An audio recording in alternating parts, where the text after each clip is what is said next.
सभी को नमस्कार। आज एक प्यारे बच्चे की हम कहानी सुनेंगे। एक ऐसा बच्चा जिसका स्ट्रगल आपको बहुत सारा मोटिवेशन देने वाला है। एक ऐसा स्टूडेंट जिसकी पारिवारिक स्थिति ने उसकी ताकत कैसे बढ़ाई, उसके सिलेक्शन के लिए उसको कैसे मोटिवेट किया, और बहुत सारी ऐसी बातें जो अभी राज हैं कि कोई भी बच्चा जब एक रैंक पा लेता है तो रैंक पाने से पहले वो किस हालात में होता है और रैंक पाने के बाद आस पड़ोस परिवार और सारे रिश्तेदार कैसे उनके कलेजे फूकते हैं। तो आज बहुत सारी कहानी हम जानेंगे नसीब के द्वारा। ठीक है, ये नाम नसीब है। ठीक है, और नसीब ने अपने नसीब को कैसे संवारा और अपने आप को कैसे लायक बनाया, नसीब का रैंक क्या रहा, नसीब की अचीवमेंट्स क्या रही, क्या उसकी पढ़ने की स्ट्रेटेजी रही, और उसने अपने स्ट्रगल को किस तरीके से एक सही आकार दिया। बहुत सारी कहानी आज आप लोगों को सुनानी है। तो चलिए मिलाता हूं मैं आपको नसीब से। नसीब अपना एक छोटा सा परिचय देंगे बच्चों को। मेरा नाम नसीब हुड्डा है। मैं रोहतक के खिडवाली गांव से बिलोंग करता हूं और मेरी CGL 2020 में 34 रैंक आई है और मैंने एक्साइज इंस्पेक्टर सेलेक्ट किया। तो एक्साइज इंस्पेक्टर सेलेक्ट हुए हैं, रैंक 34 रहा है। हरियाणा के रोहतक के पास एक खिडवाली गांव से हैं और रैंक 34, जो अपने आप में एक मतलब अचीवमेंट स्पेशल हो जाती है।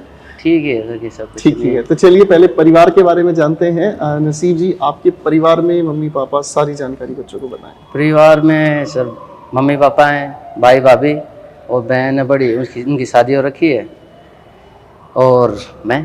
तो परिवार में मम्मी है, पापा हैं। पापा आपके रिटायर्ड हैं आर्मी से और अब वो एग्रीकल्चर डिपार्टमेंट में जॉब करते हैं, और भाई हैं जो चंडीगढ़ एडमिनिस्ट्रेशन में क्लर्क है। चंडीगढ़ एडमिनिस्ट्रेशन में है। तो ये सारी की सारी जो पापा भी अच्छी पोस्ट पर और भाई भी पोस्ट पर, तो परिवार में बड़ी बहन की शादी हो चुकी है।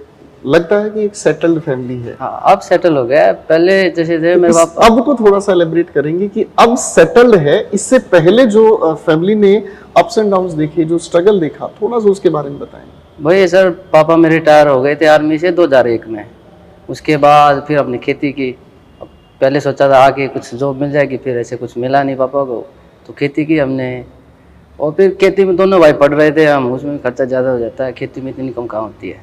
उसके बाद जैसे थे ना, हम कभी कभी तो है, जब मैं 11th में हुआ था तो मैंने पहले हम गाँव में पढ़ा था। उसके बाद 11th में सोचा, पापा बोले कि शहर में पढ़ो, सही बढ़िया स्कूल मिलेगा। तो हम ना गेहूँ काटते थे मार्च में, खुद की जैसी जमीन थी तो उसमें काटते थे। तो गेहूँ काटते काटते वापिस वहाँ स्कूल में इंटरव्यू दे के आते थे। उसके बाद पापा लेके जाते। फिर 2013 में पापा की जॉब लग गई, फिर धीरे धीरे हालत ठीक हो गई, फिर मेरी भी जॉब लग गई। तो 2001 में पापा रिटायर हुए। 2001 के बाद 2013 में आपने देखा कि करीब करीब ये 12-13 साल का जो गैप है, इस बीच में एक स्ट्रगल फेज नसीब हुड्डा के परिवार ने देखा। सवाल दूसरी तरफ, आज 34th रैंक है और एक अच्छे पोस्ट पर हैं, एक्साइज इंस्पेक्टर हैं।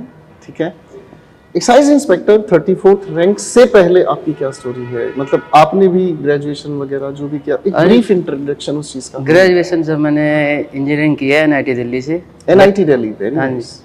और उसके बाद मैंने 2 साल TCS में जॉब की। TCS में क्या प्रोफाइल रहा आपका? मेरा था सर सॉफ्टवेयर इंजीनियर का प्रोफाइल था। Software engineer, nice. उसके बाद फिर मेरा गवर्नमेंट में हो गया था, तो पापा बोले गवर्नमेंट बढ़िया है, फ्यूचर ठीक है, थोड़ा सेटल है, उसमें चले जाओ। ये सबसे इम्पोर्टेंट है। देखो, एक अलग चार्म होता है गवर्नमेंट जॉब का, और आप TCS में पहले ही वर्किंग रहे हैं, तो ऑब्वियसली TCS में भी एक आप लोगों को अच्छा पैकेज मिल रहा था। 2 साल नसीब हुड्डा ने काम किया है। तो ये डिफिकल्ट था आपके लिए कि वहाँ पर अच्छे पर्क्स मिलते हैं, इंसेंटिव्स मिलते हैं, एम्बियंस अलग लेवल का होता है, उस चीज़ को छोड़कर, समझ रहे हैं, उस चीज़ को छोड़कर गवर्नमेंट जॉब की तैयारी करना, दोबारा से एक माइंडसेट बनाना, बहुत सारे बच्चों के साथ ये प्रॉब्लम है। तो क्या वो आपका फेज था? वो सर पापा बोले कि ठीक है, अब बोले थे अब उसमें बाहर ही रहते रहोगे, कभी बेंगलोर जाओगे, कभी कहीं जाओगे, अब पैसा कमाने का फायदा क्या, तब साथ में बैठ के खाना ना खा सके। Very nice. तो ये बहुत अच्छी लाइन बताई है नसीब हुड्डा ने कि साथ बैठकर खाना ना खाएं, ऐसी नौकरी का फायदा नहीं है। लेकिन इससे तो डिमोटिवेट हो जाएंगे वो बच्चे जो, मतलब अगर मान लीजिए कोस्टल एरियाज में अगर किसी को जॉब मिलती है। वो तो सर, अगर जॉब तो जॉब होती है, जॉब पहले जॉब जरूरी है, उसके बाद आदमी सोचता है कि घर के पास जाना चाहिए। अब मुझे मौका मिला था एक्साइज इंस्पेक्टर, मैंने इसीलिए लिया कि मुझे मेरे घर के आसपास जॉब मिल जाएगी। तो आप वर्किंग थे, तो तैयारी का जो प्लान आपने एग्जीक्यूट कैसे किया? ये एक खासा सवाल लगभग हर एक बच्चे के साथ है, क्योंकि अपना कोई भी बच्चा है वो जब तैयारी करना शुरू करता है तो ऐसा बहुत कम होता है कि परिवार पूरी तरह से आज़ादी दे दे कि बेटा अब तू तैयारी ही कर। वर्किंग यानी कि लर्निंग और अर्निंग दोनों फेजेस साथ चलते। आपने कैसे अपनी मतलब पढ़ाई को एग्जीक्यूट किया? थोड़ा डिफिकल्ट था, जब मैं रेलवे में भी रेलवे में जॉब कर रहा हूँ। अच्छा, अभी आप रेलवे में जॉब कर रहे हैं? हाँ, मेरी 24/7 की जॉब है। मुझे कभी भी 2 घंटे पहले कॉल आती है, अब आओ, तुम्हारी जॉब है, अब आ जाओ। ऐसे तो हम चले जाते हैं। तो जैसे जहाँ पे भी रेल रुकती मैं वहाँ पे अपना पढ़ लेता था, तब तक सिग्नल डाउन होती। कभी कभी हो जाता है एक स्टेशन पे 4-4, 5-5 घंटे आदमी खड़ा रहता है। अच्छा। कुछ होता नहीं है करने को, तो मैंने वो बीच में जो गैप था ना टाइम, वो यूटिलाइज किया उसमें। दोस्तों इस बात को बड़े ध्यान से समझना कि मैंने आपको कहा लर्निंग साथ अर्निंग, ठीक है? ALP, हाँ जी, ALP हैं, और वर्किंग के साथ साथ जो भी बीच में समय मिलता है, साइकोलॉजिकली हम इसे इंटरस्टाइस कहते हैं, कि जब आप दो काम कोई भी कर रहे हो या कोई भी काम कर रहे हो और बीच में एक छोटा सा भी आपको गैप मिलता है, उस इंटरवल को, उस इंटरस्टाइस को आप कैसे यूज करते हैं, ये आपकी सक्सेस बिल्डिंग का एक बहुत अच्छा ब्लॉक होता है। ठीक, तो वर्किंग के साथ साथ बीच में जो समय मिला वहां पर नसीब हुड्डा ने तैयारी की। सवाल दूसरी तरफ घूमता है, इस तैयारी में आपका जो असली मोटिवेशन तो सर परिवार ही होता है अब, और खुद का भी होता है कि खुद के लिए करना है। ऐसे थोड़ी जॉब की तैयारी कर रहे हो तो खुद के लिए ही है और घर वालों के लिए। उनमें उन्होंने बोला ठीक है कर लो, हो जाएगा, कर लोगे तुम। सबने बोला हो जाएगा। सबसे ज्यादा मेरा भाई बोलता है। अच्छा, भाई का सबसे अच्छा आपका सहारा रहा? मेरे को तो सर ये पता ही नहीं कि साहब कौन सा फॉर्म कहाँ से भरना है। अच्छा। मेरे भाई एडमिट कार्ड, अगर मैं घर होता तो एडमिट कार्ड ला के प्रिंट आउट निकाल के दे देता, जा भाई चला जाना। अगर वरना वैसे होता तो व्हाट्सएप पे PDF भेज देता था, निकलवा के दे आना पेपर। सारा वही बोलता था जो किताब पढ़नी है। उन्होंने ज्यादा साल तैयारी की है, 4-5 साल उन्होंने लगातार तैयारी। उनको पता है कि क्या नहीं करना है, वो मुझे बता देते थे भाई ये सब कर ले, अब ये आए हैं, ये सर आए, ये बढ़िया है, इनसे पढ़ लो। ऐसे ही था। गगन सर के बारे में, आपके बारे में, दोनों के बारे में उन्होंने नहीं बताया था। अच्छा। गगन सर को तो पहले यूट्यूब वाले दिनों से जानते थे, बोलते थे ये लोंडा है, ये बढ़िया पढ़ाता है। गगन सर के लिए लोंडा कह दिया है तो गगन सर की उम्र घट भी गई है। उस टाइम में सच में छोटे ना शुरुआत किया था, और तो प्रीमेच्योर लगते थे सर शुरुआती वीडियो। तो बहुत बढ़िया सवाल कराता है। ठीक है, तो उन्हीं का फिर मैंने बैच लिया था, फिर आपका बैच लिया था। बहुत अच्छा। तो चलिए बैचेस का पूछना, मैं एक छोटी सी बात यहाँ बीच में कहना चाहूंगा। इस इंटरव्यू का पर्पस ये बिल्कुल नहीं है कि मैं किसी बुक को प्रमोट करूं या मैं अपने कोर्सेज को प्रमोट करूं। इस इंटरव्यू का सिर्फ एक पर्पस है कि जो स्टूडेंट सिलेक्टेड हैं, नसीब हुड्डा या ABCD कोई भी रैंक, कोई भी सिलेक्टेड स्टूडेंट, हर किसी स्टूडेंट की अपनी एक कहानी होती है। उस कहानी के पीछे एक मोटिवेशन जुड़ा होता है। वो कौन से फैक्टर्स हैं जो बहुत सारी प्रॉब्लम्स को झेलने का एक सॉल्यूशन बताते हैं, हर वक्त मोटिवेटेड रखते हैं। वो स्टोरीज, वो बातें इन इंटरव्यू से आप तक पहुंचाई जाए, हमारा प्राइमरी पर्पस ये है। ये पर्पस नहीं है कि मैं यहाँ अपनी बुक की प्रमोशन इस बच्चे से करा रहा हूँ या मैं अपने बैच की प्रमोशन करा रहा हूँ, नहीं, वो पर्पस हम बिल्कुल नहीं लेके चलते हैं मेरे बच्चों। आप ही हैं जो अपना सिलेक्शन निकालते हैं, आप ही हैं जो अपनी मेहनत को एक सही डायरेक्शन में लेकर चलते हैं। हम एक छोटा सा सहारा हो सकते हैं। इस पृथ्वी पर सूरज सभी के लिए एक जैसा ही चमकता है। कौन सो रहा है, कौन उस सूरज की चमक से अपना खाना बना रहा है, कौन जी रहा है, कौन क्या कर रहा है, ये सब आप लोग अपने आप समझ सकते हैं। हर किसी का अपना अपना रोल है। तो आपकी लाइफ में कोई ऐसा टर्निंग पॉइंट कि मैं अब गवर्नमेंट जॉब ही अपनी तैयारी करूंगा, कोई ऐसा टर्निंग पॉइंट? ये सर ALP की जॉब में आए ना, ये 24/7 जॉब थी, खुद के लिए टाइम ही नहीं मिलता था। अब कभी कहीं चल रहे हैं, कभी कहीं चल रहे हैं, फिर लगा थोड़ा अच्छा डिजर्व करते हैं, तो फिर मैंने तैयारी शुरू की। फिर जब कोरोना आया था तो घर पे हमको हो गया, जब रेल तो चल नहीं रही थी तो घर पे बिठा दिया। तब लगभग 1 साल रहा मैं। तब मैंने सोचा अब यार मौका भी है, सब कुछ है, अब पढ़ते हैं। तो मैंने ये लेक्चर वगैरह देखे, उसके बाद तैयारी बढ़िया हो गई थी। 19 का प्री दिया था मैंने, तब प्री में तो बहुत कम नंबर थे मेरे। कितने? फिर भी बच्चों को पता चलना चाहिए, क्योंकि बहुत सारे बच्चे ऐसे हैं जो बिल्कुल बॉर्डर लाइन पर क्वालिफाई करते हैं और वो मेंस के लिए सोचते ही नहीं। वो सोचते हैं यार इतने कम में नहीं होगा, छोड़ना, मैं नहीं देने वाला। मेरे सर उसमें रो मार्क्स तो शायद ऐसे ही थे, 110 112 थे। अरे यार। और उसके बाद वो टपर शिफ्ट थी तो उसमें हो गए थे 146 हो गए थे। लेकिन उससे पहले मुझे लगता था यार ठीक है, मैं पेपर दिया था हो जाते थे ठीक, 140 150 नंबर आ जाते थे। उस दिन मुझे लगा अब चीज़ें गड़बड़ा रही हैं। तो मैंने फिर लिया, तो मेंस दिया था। मेंस में से मेरा था ये 18 नवंबर वाली डेट में था। उसमें मेरे मेंस में तो बढ़िया नंबर आ गए थे। मैथ में 195 थे और इंग्लिश में 192.5 थे। अरे भाई, मैथ्स में 195 मार्क्स रहे हैं और इंग्लिश में 192.5, गजब का स्कोर है। मुझे याद आ रहा है, इससे पहले हमने एक इंटरव्यू लिया था एक बच्चे का, उसमें 196 आज तक जो हाईएस्ट अपना 196 है जो स्कोर हमने देखा है। उसके अलावा 187 की भी एक स्कोरिंग हमारे पास आई है, 192.5 ये सेकंड हाईएस्ट स्कोर मैंने मेंस के बच्चे का सुना है। ये बहुत अच्छी बात है। तो इंग्लिश में जो आपने तैयारी की उसकी बेसिक स्ट्रेटेजी क्या है, जो मतलब हर बच्चे को वो करना ही चाहिए? मतलब जैसे रीडिंग करनी चाहिए, रीडिंग से बहुत फर्क पड़ता है। मैं रीडिंग लाइक नॉवल पढ़े? मैं नॉवल पढ़ता हूँ, न्यूज़पेपर अच्छा, मैंने नॉवल पढ़ा पढ़ते नहीं। हैं? हाँ नॉवल पढ़ लेता हूँ मैं। ये तो गजब की बात है। सोशल मीडिया में चलाता नहीं, सोचता है कुछ ना कुछ तो टाइम पास करने के लिए हो ना, तो मैं नॉवल पढ़ लेता था। रिसेंट कोई नॉवल आपने पढ़ा? मैंने अभी पढ़ी थी द साइलेंट पेशेंट पढ़ी थी और एक उसके साथ ही और पढ़ी थी मैंने, the girl in the glass case. दोनों थ्रिलर नॉवल है, ग्लास केस, दोनों थ्रिलर नॉवल है, बढ़िया थी। अच्छा, तो ये एक पहला स्टूडेंट मुझे मिला है जिसकी बात को मैं आप तक बताऊंगा। नॉवल पढ़ना, क्योंकि अधिकतर बच्चों के दिमाग में एक गलत फहमी डाली गई है, वो है नहीं, वो डाली गई है कि न्यूज़पेपर पढ़ो। हाँ ये, और न्यूज़पेपर से ही आपकी वोकैब आ रही है, न्यूज़पेपर से आपका कॉम्प्रिहेंशन आ रहा है। ये once in a blue moon होता है। हाँ जी, ठीक है, ये once in a blue moon होता है।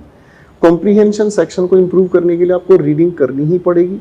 रीडिंग के लिए आप अगर देखोगे, आप लोगों के एग्जामिनेशन पैटर्न में ये प्रॉपर तरीके से मेंशन किया है, गाइडलाइंस हैं कि आपका एक पैसेज जो है वो स्टोरी बेस्ड होगा, साइकोलॉजिकल बेस्ड होगा, कुछ फैक्चुअल, कुछ इकोनॉमिकल, कुछ स्पोर्ट्स बेस्ड होगा। तो अलग अलग सेगमेंट है। नॉवल पढ़ने का क्या बेनिफिट मिला? बेनिफिट सर ये रहता है वोकैब, जैसे ऐसा नहीं है कि मैं ये वर्ड देखा इसका मैं मीनिंग ढूंढता हूँ। या तो ना रीडिंग करते रहे तो अपने आप आइडिया लग जाता है कि इस वर्ड का हाँ, ये क्या मीनिंग है, suggest क्या इसका सजेस्ट। meaning होगा। और जैसे होती हैं कि इस वर्ड के बाद क्या प्रीपोजिशन आती है, क्या होता है, क्या अपने आप पता लगने लग जाता है कि याद करने की जरूरत नहीं पड़ती है। उसमें रीडिंग में बहुत फर्क पड़ता है, ऐसे लगता है। तो इंग्लिश में रीडिंग का काफी अच्छा जो है बेनिफिट नसीब हुड्डा को मिला। और मुझे लगता है कि मैंने इंग्लिश मूवी बहुत देखी है, उनसे ही फर्क पड़ता है। नहीं, इंग्लिश मूवीज को सजेस्ट मत करो, क्योंकि ये बच्चे आज ही छोड़ के सब सजेशन नहीं बोलो, मुझे ऐसा लगता है कि फर्क पड़ता है थोड़ा। Apart from joke, English movies का सजेशन मैं पहले जब ऑफलाइन क्लासेस में पढ़ाता था बच्चों को देता था। अब भाई साहब ऐसा माहौल हो गया नसीब हुड्डा भाई कि लोग इंग्लिश मूवीज देखने में अपना टाइम वेस्ट करने लगे, पढ़ाई से हट गए। तो वो तो फिर बैलेंस तो बनाना पड़ता है। वो बैलेंस बनाने के लिए आपको कॉन्शियस होना पड़ेगा कि कितना टाइम चीज़ों पर दिया जाए।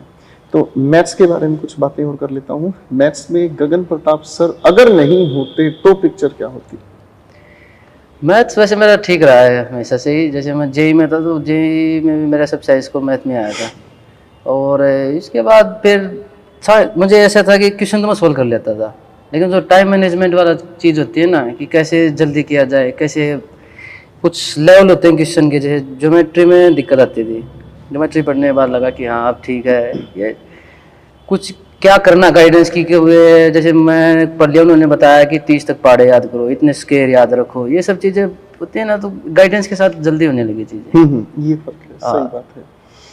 तो आपने मैथ्स के लिए गगन प्रताप सर का जो स्टडी मटेरियल बैच में मिलता था उसको ही अच्छे से, हाँ शीट सीखी। उसके अलावा बुक तो मैंने कोई नहीं की। मैथ्स में बुक कोई नहीं की? ठीक है, उनमें सारी आ जाती है। जैसे मैंने ज़्यादातर सर के बारे में जो फीडबैक मिलता है वो बोलते हैं कि थोड़ा ना लेवल ज़्यादा पढ़ाते हैं। मुझे ऐसा लगता है कि आदमी अगर सूखी रोटी खाएगा तो कहाँ से बॉडी बिल्डिंग कर पाए, थोड़ा लेवल बढ़ाएगा तभी तो जाके चीज़ें होंगी। मजबूरी होती है नसीब। हम क्लास में कभी कभी ना कोई भी चीज़ जो डायरेक्ट एग्जाम में पूछी जाती है, कभी कभी हम उसको ज़्यादा कॉम्प्लिकेटेड लेवल तक भी लेकर इसीलिए जाते हैं कि अगर जैसे वो कहते हैं ना कि आप जंगल में जा रहे हो, तलवार लेकर मैंने आपको भेज दिया, ठीक है, अब आपके सामने शेर आ गया तो आप शेर को ये नहीं कहोगे शेर भाई रुको मैं एक बार बंदूक लेकर आता हूँ, तलवार से मैं मार नहीं पाऊंगा। तो एग्जामिनेशन में कई बार ऐसा होता है कि आपके सामने अगर टफ लेवल का कोई क्वेश्चन या जिस क्वेश्चन को आप प्रॉपर तरीके से डिकोड नहीं कर पाए, आप फंस जाओगे। हाँ जी। और वहां पर फिर टीचर सबसे ज्यादा मतलब गालियां खाता है कि यार बता ही देता मुझे तो क्या दिक्कत थी। तो वो एक अच्छा लेवल मेंटेन करके चलना पड़ता है ताकि आप अच्छे से अच्छे सवाल पर अच्छी पकड़ बना सकें। घूमते हैं थोड़ा जीएस की तरफ। जीएस में क्या रहा? जीएस तो मेरा ऐसा ही था। मैंने ज्योग्राफी स्टैटिक जीके तो कभी पढ़ी ही नहीं। मैं थोड़ा स्ट्रेटजी लगाई थी कि इसमें 20 एक नंबर आ जाएंगे तो बाकी मेंस में खींच लेंगे। तो मैं तो इंग्लिश में ठीक हो गया था, कॉन्फिडेंस था पूरा इसके ऊपर। तो प्रीलिम्स में जो जीएस वाला सेक्शन है वो कैसे तैयार किया? मैंने किया था sir current affair, history, polity और इकोनॉमिक्स, इन्हीं के भरोसे गया था। उनके थोड़ा भरोसे पॉलिटी के बारे में बताएं क्योंकि पॉलिटी के क्वेश्चंस जो है prelims polity sir DK Chaudhary sir ने बहुत बढ़िया बनाई। डीके चौधरी सर, हाँ जी, बहुत बढ़िया बनाई। उनके नोट्स बहुत बढ़िया थे। वो जैसे ना जैसे कोई भी आ गया है, अमेंडमेंट आ गया, आगे आ गया, उससे मिलता जुलता अमेंडमेंट आगे आ गया, वो पिछले बारे में बता देते, रिवाइज होती रहती है, चीजें सुनने से ज्यादा याद होती हैं। मुझे महसूस होता है कि अगर आप एक अच्छे टीचर के पास पढ़ते हैं, वो अच्छा टीचर कोई भी हो सकता है। हाँ जी। क्योंकि टीचर अपने आप को अच्छा कहे, टीचर अपने आप को अगर बेस्ट कहे तो मुझे लगता है वो मतलब परिभाषा गलत है। जो टीचर स्टूडेंट को उसकी रिक्वायरमेंट के अकॉर्डिंग अच्छा समझा सके स्टूडेंट के हिसाब से, वो टीचर अच्छा है। हाँ जी, बिल्कुल ठीक है भाई, मेरा बजट है जितना और मेरी रिक्वायरमेंट जितनी है, मेरे पास पार्किंग स्पेस जितना, मैं उस हिसाब से जो गाड़ी लूंगा मेरे लिए वो बेस्ट है। हो सकता है वो नसीब के लिए अच्छी गाड़ी नहीं हो सकता है वो किसी राजीव के लिए गाड़ी अच्छी नहीं हो। हम उस चीज के अकॉर्डिंग सोचते हैं। तो डीके चौधरी सर के नोट्स ने पॉलिटी में बड़ी मदद करी। और हिस्ट्री में? हिस्ट्री सर मैंने अभिषेक सुमन सर के नोट्स खुद बनाए थे, जो पढ़ाते थे वो लिख लेता था। ऐसे ही राशिद सर का इकोनॉमिक्स किया था, बस यही किया था। जीके में करंट अफेयर के लिए जो बुक आती है ना वही पढ़ ली थी मैंने। अब एक सवाल मैं पूछूंगा जो लाइन से थोड़ा हटके होगा। बहुत सारे स्टूडेंट जब भी पढ़ते हैं तो उनकी लाइफ में कहीं ना कहीं कुछ ऐसे फैक्टर्स होते हैं जो उनको डिस्करेज करते हैं। आपकी लाइफ में कभी ऐसा हुआ ये क्या पढ़ रहा है तू, ये नहीं आता है पेपर में? कभी ऐसी कोई सिचुएशन क्रिएट हुई? मैं सर ज्यादा सोच के ज्यादा रिजल्ट के बारे में सोचता नहीं था। अब जब करना है तो करना ही है। जितना है खुद के बारे में पता ही रहता है कि आदमी इतना ही सब कर लेता है। मुझे पता था कि हो जाएगा। आपने एक अपनी थियरी बना ली कि मुझे जो पढ़ना है, कोई कुछ भी कहे डजंट मैटर। वैसे हम कोई ज्यादा ऐसे कुछ नेगेटिव कहता ही नहीं। हमारा जैसे जो भाईचारा बढ़िया आपस में परिवार में, कोई ऐसे कोई नहीं बोलता कि तुम्हें ये करना चाहिए था, ये यहाँ हो गया। सब सपोर्टिव। तो रैंक 34 आने के बाद तो रिश्तों की भी लाइन अब रिश्तों की लाइन लग गई होगी, बढ़िया बढ़िया रिश्ते आ होंगे। तो कुछ ये अंदरूनी बात है, मैं आप लोगों के साथ इसलिए शेयर करना चाह रहा हूँ। ससुरों पढ़ लो, तुम्हारे को भी अगर अच्छा रैंक मिलता है तो फिर उसके बाद रिश्तों की क्या लाइन लगती है? चलो हरियाणा में तो सर शादी नहीं होती है बिना नौकरी के, ऐसे ही रहता है। ये सच है। गांव देहात में बिना नौकरी के या बिना स्टेबिलिटी के कोई पूछता नहीं। तो क्या चल रहा है कुछ फेज साइड में? घर वाले देख रहे हैं। अच्छा, घर वाले ठीक लगेगा हो जाएगा और क्या। पारिवारिक माहौल ऐसा है कि मेरे ख्याल से आप सबसे छोटे हैं। हाँ जी। हाँ, तो फिर तो दबाव में ही चीजें होंगी। तो अब आप अपने आप को इस जॉब लगने के बाद 34th रैंक होने के बाद इससे आगे कहाँ देखते हैं कि मुझे सर इसके बाद आगे ये चीज और तैयार करनी है? जैसे बहुत सारे स्टूडेंट्स कहते हैं जी एक बार यूपीएससी जरूर ट्राई करेंगे। आपकी प्रेजेंट एज कितनी है और आगे का क्या प्लान आपका है? अब पहले सोचता था कि आईएएस की तैयारी करेंगे। अब सोचते हैं कि थोड़ा सेटल हो जाए। ठीक है।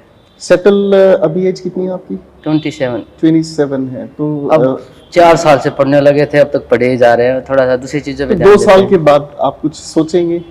2 डिपार्टमेंटल चीजें होंगी वो करेंगे। 2 साल के बाद देखते हैं। अभी तो ज्यादा नहीं सोचा मैंने। As a citizen, as a native, आप अपने गांव में रहने वाले, आपके आसपास बहुत सारे लड़के लड़कियां जो आपको जानते हैं और आपके रैंक और आपके क्वालिफाइड होने के बाद आपको जानने लगे हैं, उनको लेकर कोई मैसेज? उनको लेके सर यही है कि लगे रहोगे तो जरूर होगा, जरूर बिल्कुल होगा। अब मेरा भाई था जैसे, उनको 5 साल लग गए लेकिन उनकी नौकरी लगी, तब 2 नौकरी लगी साथ में। तो कंसिस्टेंसी बहुत जरूरी है। आपके पास एक लड़का आता है शुभम, आके कहता है यार भाई नसीब मैंने 3 बार पेपर दे लिया, मेरा पेपर नहीं हो पा रहा क्वालिफाई, मैं क्या करूँ? उसके लिए क्या आंसर होगा? उनके लिए यही है, क्वेश्चन नहीं हो रहे हैं या फिर वहाँ एग्जाम में प्रेशर नहीं हैंडल कर पा रहे हो। 2 ही चीज़ हो जाए। तो उनके टाइम से क्वेश्चन नहीं हो रहे हैं। अगर क्वेश्चन नहीं हो रहे तो कहीं से गाइडेंस लो, कहीं किसी टीचर के पास जाओ। अगर एग्जाम में प्रेशर हैंडल नहीं हो रहा तो भाई सोचो। अब आदमी सोचता है कि एग्जाम देने जाता है ना, या मेरी नौकरी छूट जाएगी। नौकरी छूटेगी तो मिलेगी, तुम तो वहाँ लेने जाते हो नौकरी। सच बात। बिल्कुल। अगर आदमी ऐसे एक गेन की सोच से जाएगा ना तो सही रहता है, एग्जाम में ऐसा प्रेशर नहीं होता है। मेरा भाई है प्रदीप, वो बोलता है भाई तेरे पीछे माँ बाप खड़े, वो तो आज तक नहीं मरा ना आगे मरेगा। ठीक है, जो भी जा रहा है तो अपने गेन के लिए जा रहा है, क्यों ज्यादा सोचना है। ठीक है, अब तूने इतने दिन तैयारी कर रहा है, इतने सारे मॉक्स लगाते हैं, कितनी सारी सीटें सोल्व करते हैं, बुक सोल्व करते हैं, अब वहां जाके सोचो, अब खुद पे सेल्फ डाउट करोगे तो फिर ठीक नहीं रहता। आपके बड़े भाई का नाम क्या है? मनदीप हुड्डा। मनदीप। मुझे लगता है मनदीप ने जो भी नसीब को समझाया है वो शायद वही समझाया कि जो गीता उपदेश है, अपना कर्म कर फल की इच्छा मत कर। हाँ, पेपर देना है तो पेपर देना है, तैयारी बिल्कुल। करनी है तो तैयारी तैयारी करनी करनी है। है। उसमें कोई नेगेटिविटी अगर किसी भी तरह की आती है, आप प्रीवियस रिजल्ट को अगर दिल में दिमाग में बिठाए रखें कि प्रीवियस रिजल्ट मेरा ये रहा, तो फिर आप आगे की तैयारी अपने लिए ही खराब कर रहे हैं। बिल्कुल, जैसे मैं आपको बताया 2019 में मेंस में मेरे बहुत से नंबर आए थे, लेकिन वो 18 वाली शिफ्ट थी तो ज्यादा नॉर्मलाइजेशन हो गया, सिलेक्शन नहीं हुआ, तो बस एक दिन थोड़ा दुखी रहा, अगले दिन फिर से किताब उठा लिया, ठीक है फिर से तैयारी की। आपका 20 कोई के लिए। Special note of thanks, special अगर किसी के लिए थैंक्स बोलना है तो? सबके भाई बहन सबके लिए मेरे जीजा जी हैं। जैसे मेरा था ना, रेलवे में एग्जाम था 15 तारीख को, मेरी ट्रेनिंग होती है ना, उसका एग्जाम था, और उसी दिन शाम में मेरा इसका प्री का एग्जाम था, सीजीएल वाला। अब वो था 1 बजे खत्म होना था और वो 3 बजे शुरू होना था एग्जाम। तो लेकिन वो मैंने 10 से 12 बजे खत्म किया, तो मेरे जीजा जी थे ना, मुझे वहाँ पे गाजियाबाद में लेने आए थे। उसके बाद मेरा एग्जाम था यहाँ अलीपुर में, वहाँ तक मुझे लेके आए, पूरा एग्जाम दिलाया, फिर लेके चले। तो स्पेशल नोट ऑफ थैंक्स बिल्कुल उनके लिए। जीजा जी का नाम क्या है? उनका नाम है जगमेंद्र। जगमेंद्र। कहाँ रहते हैं? वो वहाँ पे गाँव है खेड़ी दमकन, गोहाना के पास, गोहाना। वहाँ रहते हैं, दिल्ली पुलिस में जॉब करते हैं। दिल्ली पुलिस में। वेरी नाइस, बहुत अच्छा। स्पेशल थैंक्स है सर आपके लिए। और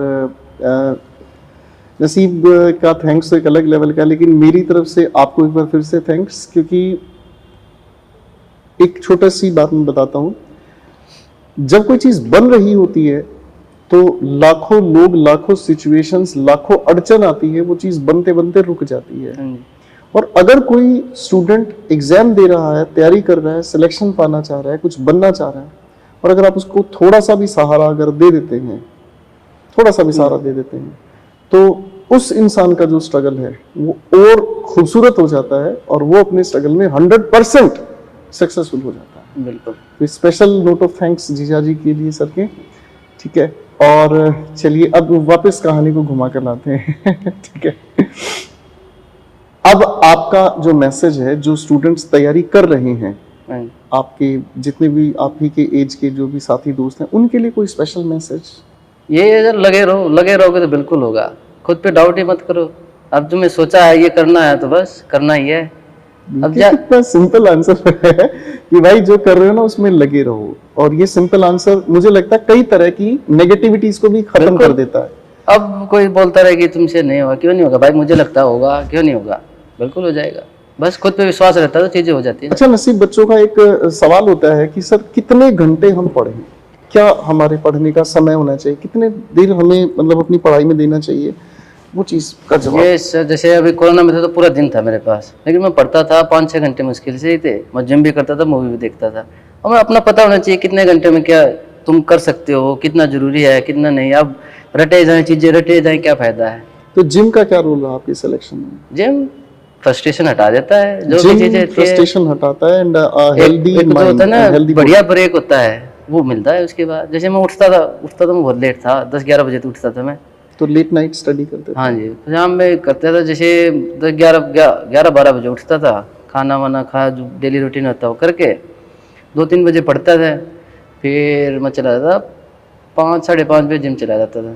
फिर वहाँ से आता 7 बजे ही, फिर खाना वाना खा के फिर से पढ़ने लग जाता था। और 11-12 बजे तक पढ़ता था मैं, जैसे 8 से 11 लगभग इतना टाइम। उसके बाद फिर मैं मूवी वगैरह देखता था, मूवी देख के 2-3 बजे सो जाता वैसे। मुझे लगता है कि नसीब ने अपनी तैयारी को पढ़ना है तो बहुत सीरियस होकर पढ़ना है, और अगर नहीं पढ़ना है, मूवी देखनी है तो मूवी देखनी है।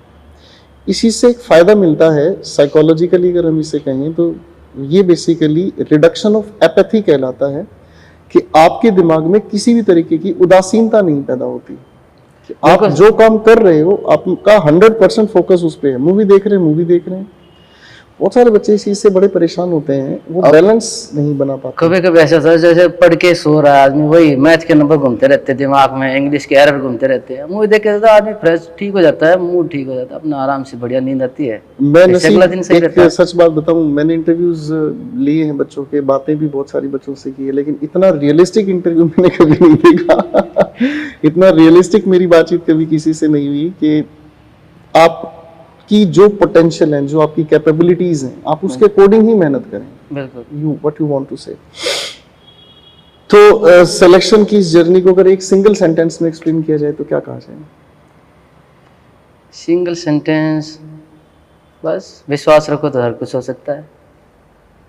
मुझे विश्वास था, जैसे मुझे लगता है कि जैसे मैं एलपी की जॉब कर रहा था, बढ़िया जॉब है, लेकिन लगता है खुद के लिए टाइम नहीं है, परिवार के लिए टाइम नहीं है, उसको लेके लगता है कि यार यहाँ से बढ़िया डिजर्व करते हैं और अपना बढ़िया लेना चाहिए। अब तुम्हें लगता है कि बढ़िया डिजर्व करते हो तो उस बढ़िया डिजर्व करने, उस बढ़िया के लिए मेहनत भी तो करनी चाहिए। ये बात सच है, अगर अच्छी तरफ आगे बढ़ना है तो थोड़ा सा स्ट्रगल की आपकी अमाउंट ज़्यादा आपको लगानी पड़ेगी, स्ट्रगल, मेहनत और एफर्ट्स ज़्यादा ही लगाने पड़ेंगे, उसमें कोई नो वे होम, वापस का कोई रास्ता नहीं होता। तो एक आखिरी बात और करना चाहूँगा, लॉकडाउन में आपने करियर विल से पढ़ाई की। हाँ जी।